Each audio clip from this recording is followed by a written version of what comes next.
From all corners of the earth, this swarm of humanity wearing simple white or black sheets have left behind the comfort of home, discarded the chattels and their relative wealth for a brief period. By foregoing their lifestyles, their only focus is to pray to God as his humble servant and ask for his forgiveness and mercy. The pious read the holy book. Others perform the rites and rituals in this spiritual sanctuary. For many, it's a trip of a lifetime. The Kaaba is the centre of Islamic faith, one of the places where the Prophet Muhammad was instructed by God to spread the word. The Kaaba has seen many come and many go, but now it has new neighbours. Surrounding the Grand Mosque are five-star luxury hotels and apartments, as well as this, the $800 million clock tower. Once complete, it'll be the second tallest building in the world, and one that the Saudis hope will influence global timekeeping.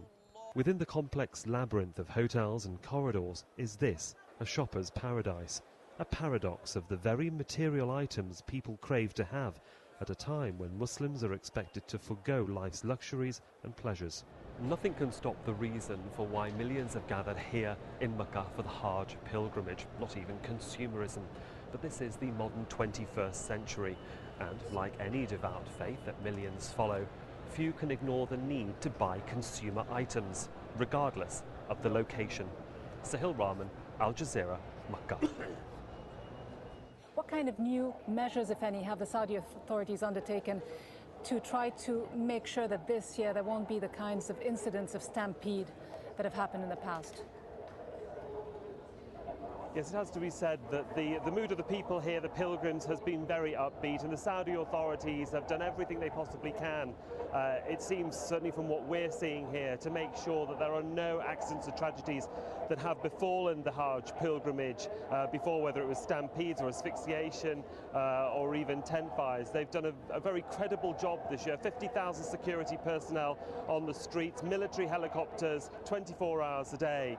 And of course, we're here at Arafat. It's the climax of the Hajj, and people have been arriving here through the night and will spend most of the day here. And by the end of the evening, having asked God for his mercy, they will hopefully all become Hajjis. And of course, we're here at Arafat, where it's believed in Islam that the Prophet, and we can show you exactly where, the Prophet Muhammad actually gave his very last sermon. There's a small mound there with a sea of white people. People have been gathering there, up to, say, 3 million pilgrims in this area alone, to offer their prayers and prostrate themselves in front of God, hopefully to absolve all of their sins. And of course, they will all turn into Hajjis or become Hajjis by the end of the evening. And of course, it's a huge opportunity for people here to fulfill their lifetime ambitions. And in fact, my parents, back in 1973, brought me here to Saudi Arabia as a toddler. You can read about that experience on our blogs at aljazeera.net/blogs. The blog is called Return to Mecca. There, I think you can see now on the screen a picture of me, my mum, and my dad. And we'll be able to tell you all about it. We'll be following the Hajj process, of course, for the next few days. It doesn't end until the end of the week. From Arafat, back to you in Doha. Hundreds of thousands of animals waiting outside Mecca as the Hajj continues. These will become part of the annual sacrifice. 8 locations for slaughter on this 50-acre site. About 750,000 animals will be killed in less than 4 days. Camels, cows, sheep and goats, all rounded up from the Arab states and beyond. The pressure to slaughter so many animals in such a short space of time during the Hajj pilgrimage is a huge undertaking for the authorities. Launching this new online scheme and the canning process will relieve the pressure to make sure that nothing goes to waste. But the real success will depend on Muslims embracing this new way of making an offering. Whether it succeeds, no one knows yet. Sahil Rahman, Al Jazeera, Mina. I first met Bakh Muhammad Khan a few weeks ago, a victim of Pakistan's recent floods.